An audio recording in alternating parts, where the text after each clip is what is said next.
أتعتقدون حقا أن ما قاله حسام حسن كان مجرد زلة لسان؟ فكروا مرة أخرى، ففي عالم الكرة الكلمة الواحدة قد تكلفك بطولة بأكملها.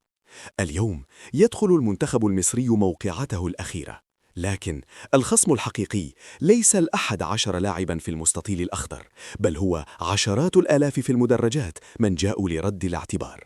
حسام حسن بتاريخه الطويل يدرك تماما أن اللعب مع الكبار في شمال إفريقيا له ضريبة، وضريبة تصريحاته الأخيرة ستكون جحيما من الضغط النفسي وصافرات استهجان لن تهدأ طوال 90 دقيقة. وهنا يبرز السؤال الخطير: هل هذا ما خطط له حسام، أن يسحب الكراهية نحوه ليحرر لاعبيه، أم أنه غرور القوة الذي قد يكسر عنق فريقه؟ الجمهور المغربي لا يرحم من يمس كبرياءه، واليوم سنرى هل تصمد شخصية البطل لدى الفراعنة أمام غضب الأطلس. والآن شاركونا في التعليقات، هل يستحق حسام حسن كل هذا الهجوم؟ وهل سيؤثر الجمهور على النتيجة؟